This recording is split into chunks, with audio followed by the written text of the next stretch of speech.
Welcome back to the shop, where I thought today I would be working on this, or this, or even this.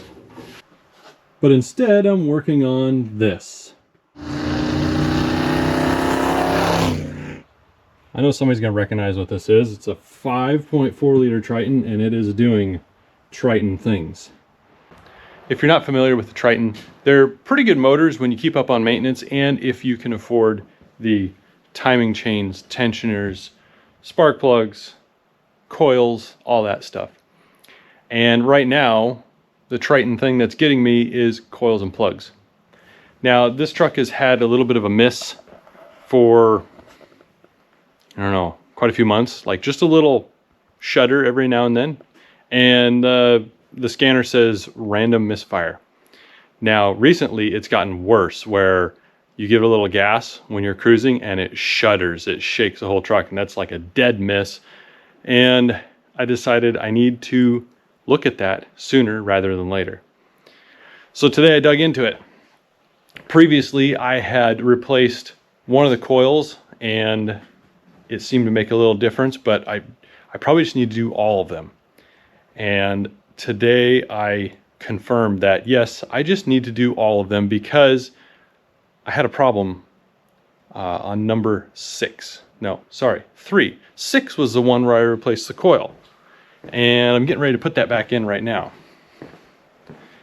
So what I found out, and what you might see on the time lapse, but my battery died when I was doing time lapse, so I'm not sure, is down in there, but you can't see it. Yeah, somewhere. There's a hole in there.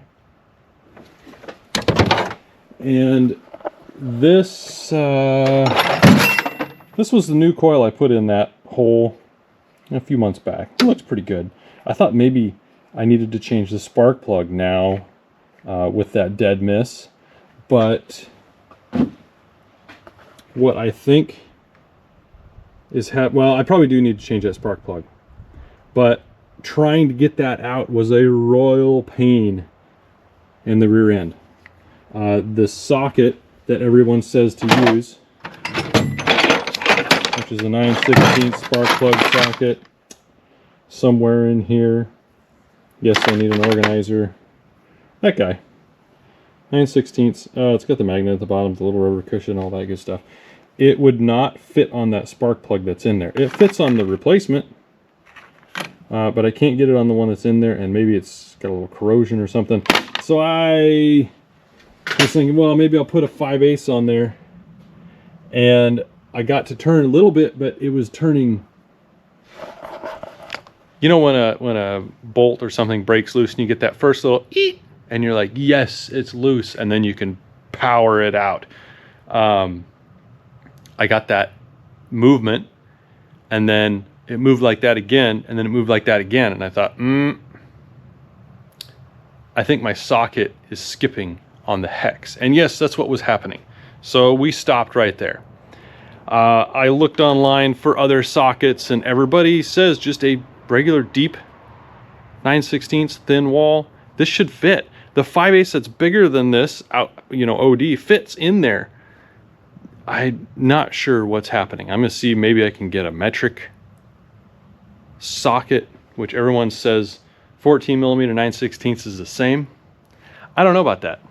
But one thing I tried before giving up on that for today, because I have limited time today, that hole had some junk and some debris in there, so I sprayed brake clean in and maybe break down some carbon and junk that's in there. And then while I was letting that soak, I went over to the number 3 cylinder, and what I found in there was much more interesting than just a stuck plug. That hole had water in it. And at first I was like, oh no. When I pulled that coil out of there, let me see. When I pulled that coil out of there, I've already put it back in, but when I pulled it out, this whole end was wet, and like slimy wet. And I smelled it, and it smelled like just gross water. It did not smell like coolant. I'm like, okay, that's a good sign. So either this ridiculous rain we've had recently has made it way down and dripped and gotten down in there, or it's just from heating and cooling repeatedly, and like there's a, you know, the boot is probably, you know, has a crack in it, or it's not sealing properly. So when I put that coil back in there, I I coated it with dielectric grease. I was lucky to find this tiny little tube of dielectric grease. So put some around here and put some around where it fits on the, where the boot fits on the coil. And that's going to be my short-term fix. And I'm going to have to order at least boots, probably coils. Is that a Ford coil? Yeah, that is. They say to make sure you use Ford coils and plugs because all the aftermarket stuff is questionable and it just won't last. So we'll see. So now I got to put this back in there. And I'll probably put a little dielectric on here because now I'm paranoid. And we'll see how it drives. I got to drive to work tomorrow, so keep your fingers crossed. Now let's see, Mustang progress. I actually managed to work a little bit on this little surround here. If you didn't catch it in the last video, I'm going to make this little piece. I had this outside cut out already to be a cover for here,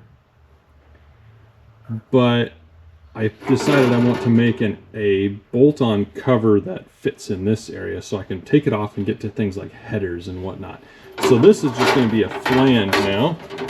We're going to double up this edge, and I'll be welded from this side because it's full of holes from where I drilled out spot welds and all that. So I got this one rough in here. We'll clean off that rust. We'll clean these edges up, and then we'll do the other one.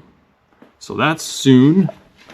And the reason that this is all out here is it's all gonna get painted. So it's been sitting for a little while, and though this has not started to rust, and these sandblasted parts, oh, they got a little bit. They don't really have much rust on them. Look at this.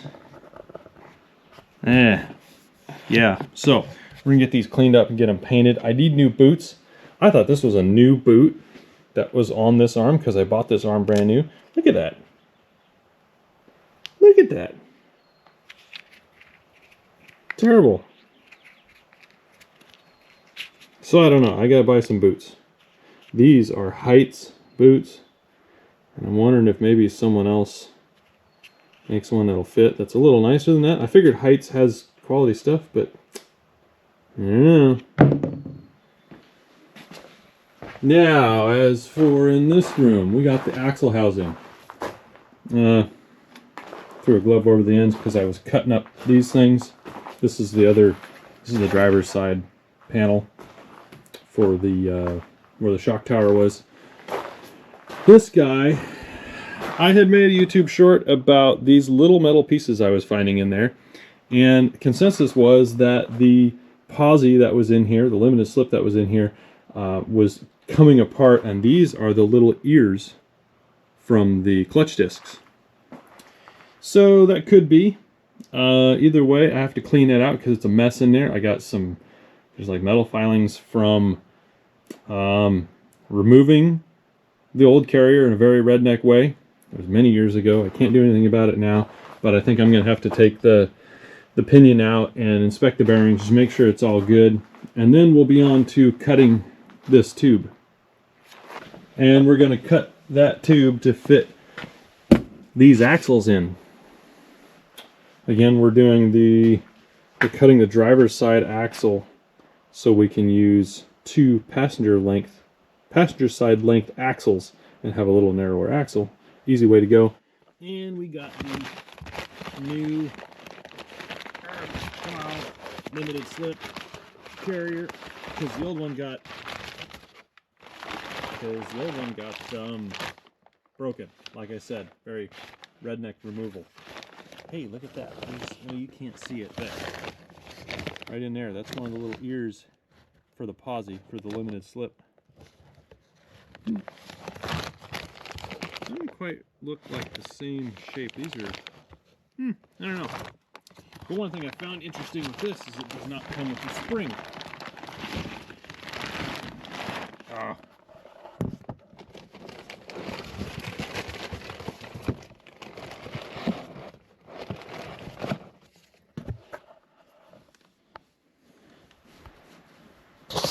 Alright, so this is Ford 8.8 inch, and there's usually a spring that goes in here. It's a S-shaped spring, and it goes this way, and it pushes on these side gears.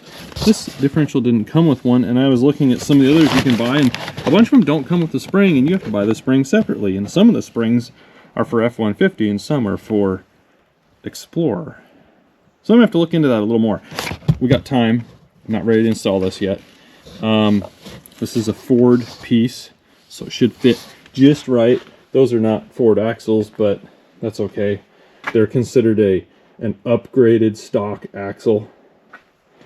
So if we break them, we're just gonna have to go bigger.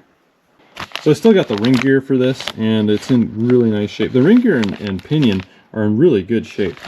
This is the tone ring from the ABS, which we won't need anymore, and I cannot think of a reason why I would include it in the assembly. Like, I don't think it's going to throw off the balance. I don't know if they balance components like this from the factory, and I don't know if it's big enough to cause a problem if it isn't, or if it was. I don't know. I'll have to find out. So that's what's on the list for the near future, is doing some sheet metal on the front, getting that axle cut down, getting the differential assembled, and hopefully no more work on the F-150, because I'm sick of it already. This is one of those trucks that it's been really useful. It hasn't really let me down. It hasn't cost me very much, but it's a pain if you got to work on anything. Yeah, it's one of those rigs that if something happens to it, you're just gonna be like, oh well, it's gone. So maybe we'll consider switching that truck for something else. I don't know. Price of everything is up, so probably just gonna keep driving this until it dies, and then when it dies, oh well. All right, so that's where we are with projects. The F-150 is getting out of here. I hope that when I put the other coil in and fire it up, that it's smooth.